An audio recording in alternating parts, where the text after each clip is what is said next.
Fanny de la boîte à parole. Je suis avec mon amie Myriam qui est éducatrice spécialisée, experte en stratégie comportementale chez Fleur Bleue. Pour le mois d'octobre qui s'en vient, on récidive en vous présentant une liste d'outils qu'on a trouvés au Dollarama pour 15 $. Donc, premier outil. Le ballon dinosaure. Donc, le ballon dinosaure, c'est un outil fort simple qu'on peut introduire dans un sac, une sacoche, pour occuper un enfant si jamais il y a lieu d'avoir une crise. Donc, c'est un petit dinosaure dans lequel on insère une paille et on peut le souffler et ça devient comme un ballon. Donc, à ce moment-là, ça prend peu de place et on peut avoir un outil très simple à portée de main. Ce qui est aussi intéressant, c'est qu'en le gonflant, on va vraiment travailler au niveau de la bouche, de la motricité, du petit mouvement qui n'est pas évident au niveau des lèvres. Puis une fois qu'il est gonflé, évidemment, si on change d'enfant, on n'oublie pas de changer la taille. Hein? Une fois qu'il est gonflé, on peut vraiment travailler le tour de rôle. Je joue avec, les enfants aiment beaucoup ça. Puis après ça, bon, c'est mon tour, on peut travailler le partage, on peut travailler un petit peu les verbes d'action aussi, rouler, dribbler, tenir dans une main, on peut essayer de le manipuler sur la tête, etc., etc. Le deuxième qu'on a trouvé, c'est la petite trousse du médecin. Je ne sais pas si vous la voyez bien ici. Donc, la petite trousse a différents outils, une seringue, un diachylon, un stéthoscope, des pinces, etc., etc. C'est un outil très intéressant pour travailler le tour de rôle avec les enfants aussi. Évidemment, pour travailler ce qui est scénario, pour travailler le fait que tout ce qui est jeu symbolique, vraiment, nous, les enfants vont aller parler plus spontanément. Évidemment, on peut utiliser aussi chacun les instruments séparés. Par exemple, l'enfant peut jouer avec son nounours en peluche et bon, là, il va vraiment parler à son nounours, demander est-ce que je vais te guérir, où c'est que tu as mal. On peut travailler vraiment les questions. Mets-moi un pansement sur le nez, sur l'oreille. Toi, Myriam, qu'est-ce que tu vois avec ça? Mais moi, ce que je vois en fait, c'est qu'on peut créer un jeu de rôle, mais aussi reproduire en fait le contexte avec un enfant, par exemple, qui a une crainte d'aller chez le médecin, qui est autiste et qui a besoin de se représenter ce qui va être fait en fait chez le médecin. Donc, s'il est dû pour avoir un vaccin, on peut utiliser le vaccin et le mimer sur l'enfant pour qu'il sache à l'avance à quoi s'attendre. Ça peut aussi être utilisé pour des enfants qui sont hypersensibles ou anxieux. Notre prochaine trouvaille, c'est une de nos préférées. C'est des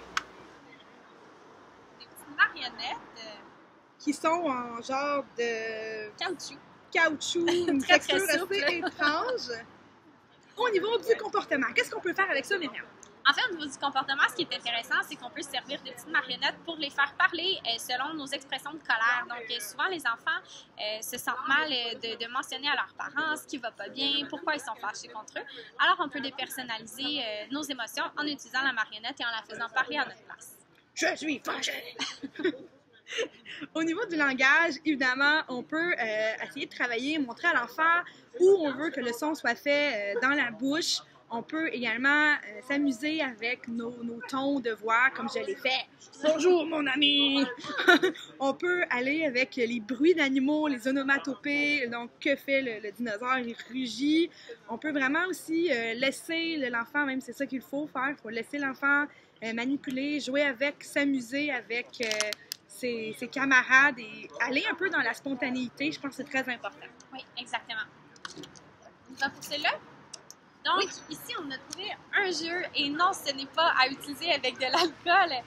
En fait, ce qui peut être intéressant ici, c'est de trouver un outil pour motiver les enfants à faire les corvées de la semaine avec vous pour le ménage. Donc, sur les petites balles, on peut identifier soit par image ou par démo une tâche qui est à faire dans la maison. On les met dans les verres et on pige tout simplement une tâche et papa, maman font ce qu'ils ont pigé et les enfants également. Donc comme ça évite d'être le méchant qui a choisi une tâche pour laquelle on n'a pas envie de faire. Ou bien on met toutes les tâches vraiment dans un verre et une fois qu'elles sont faites, on les change de verre tout simplement. Au niveau du langage, ce qui est intéressant, c'est vraiment si on rajoute des choses sur les balles, donc ça peut être des collants ou encore des mots, tout dépendant de l'âge de l'enfant. Et on peut utiliser les différentes couleurs de verre, les bleus et les rouges, pour les catégoriser. Par exemple, si je mets des dessins d'auto, de plantes, d'animaux, de personnes, je peux les catégoriser selon les objets vivants ou les objets non vivants. On pourrait aussi s'amuser avec les sons, mettre des images qui ont le son A dedans et d'autres qui n'ont pas et devoir les changer selon la couleur du verre, selon le scénario qui se présente au niveau du son.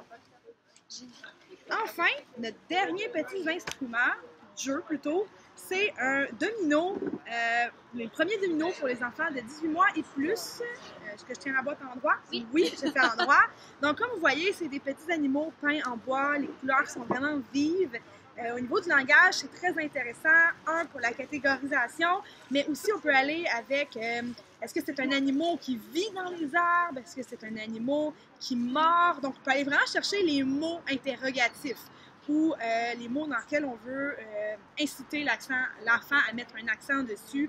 Donc, ça peut être dents, verdure. On peut y aller avec des questions sur les couleurs aussi, lesquelles ont lesquelles ont du jaune, lesquelles ont des moustaches. Donc, on peut vraiment aller dans ce point-là. Et en plus, le bois fait que c'est très intéressant à tenir. Exactement. En fait, au niveau de l'éducation, bien, tout simplement, le domino à la place d'être chiffré et imagé. Donc, c'est un jeu qu'on peut utiliser rapidement avec les enfants pour créer des pairages. Donc, trouver pareil, pas pareil. Souvent, c'est des jeux aussi qu'on peut utiliser en bas âge avec les enfants autistes également. Donc, c'était ce qui clôt notre capsule. Comme on l'a dit au début, la totalité de ces jeux ici sont disponibles au Dollarama pour un total de 15 $. On vous dit à la prochaine! À la prochaine!